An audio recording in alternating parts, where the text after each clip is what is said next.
ఈరోజు భక్త మహాశయులకి విజ్ఞప్తి. అదే 'బిఎన్‌డబ్ల్యూ' రవితేజ గారి మూవీ. ఈ మూవీలో 'మాస్ మహారాజ్' అనే టైటిల్ యూజ్ చేయలేదు. అలాగే రెమ్యునరేషన్ కూడా తీసుకోలేదు అంటున్నారు. ఇంతకంటే ఒక లో ఫేస్ రవితేజ గారు చూడకూడదు అనుకుంటాను నేనైతే. ఇప్పుడు మనం ప్రాపర్ మూవీ రివ్యూలోకి వెళ్ళిపోతాం. ఈలోపు మీరు సబ్స్క్రైబ్ అండ్ లైక్ చేసేయండి. వీలైతే కామెంట్ కూడా చేయండి.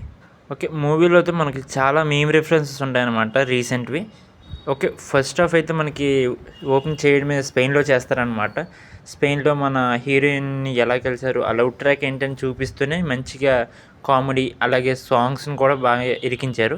ఆ లవ్ ట్రాక్ తర్వాత రూమ్ సీన్ అవన్నీ అయిపోయిన తర్వాత మనకి చిన్న ట్విస్ట్లా పెట్టారనమాట. మనం ఎక్స్పెక్ట్ చేసిందే. అదే హీరోకి పెళ్ళి అయిపోయింది, హైదరాబాద్లో ఇంకొక వైఫ్ ఉందని. తర్వాత హైదరాబాద్ రావడం, అక్కడ సీన్స్ కొంచెం కామెడీగా అనిపించాయి. అలాగే మన ఫారిన్ హీరోయిన్ ఇండియా వచ్చినప్పుడు ఆ సీన్స్ మంచి కాంప్లికేటెడ్గా ఉంటాయి అన్నమాట. అక్కడ ఫన్ జనరేట్ చేయడం అండ్ రవితేజ గారు ఆత్మ రావడం అనేది మంచి కామెడీ అనిపించింది మాకు కూడా. అండ్ ఒక చిన్న ట్విస్ట్తో మనకి ఫస్ట్ హాఫ్ అనేది ఎండ్ చేస్తారు. వెరీ గుడ్ అనిపించింది నాకు. మనకి ఫస్ట్ హాఫ్లో ఏంటంటే ఎక్కడ ఎమోషన్ అనేది 1% కూడా టచ్ లేదు. మొత్తం కామెడీగా తీసుకెళ్ళిపోయారు. సేమ్ రేంజ్లో సెకండ్ హాఫ్ కూడా మంచిగా ఫస్ట్ హాఫ్ లాగానే ఉంటుంది. మనకి ఆ స్టార్టింగ్ పాయింట్ అండ్ వేరే కాన్ఫ్లిక్ట్స్ని కూడా యాడ్ చేస్తారు. వేరే క్యారెక్టర్స్ కూడా వస్తారు. ఇందులో మనకి సెకండ్ హాఫ్ క్లైమాక్స్ అనేది బాగా ఎండ్ చేశారు అనిపించింది నాకు. అండ్ బార్ సీక్వెన్స్లో మనకి ఆ సాంగ్స్ అవన్నీ బాగా చేశారు. ఈ మధ్యన వచ్చిన అన్ని సినిమాల్లో ఓల్డ్ సాంగ్స్ని పెట్టడం, వైబ్ అవ్వడం కామన్ అయిపోయింది కదా.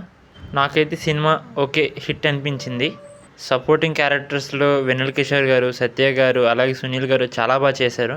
వాళ్ళ వల్ల చాలా ఫన్ అయితే జనరేట్ అయిందనమాట. ఆ డాక్టర్ క్యారెక్టర్ చేసినైతే ఫుల్గా వాడుకున్నారనమాట ఫన్లో.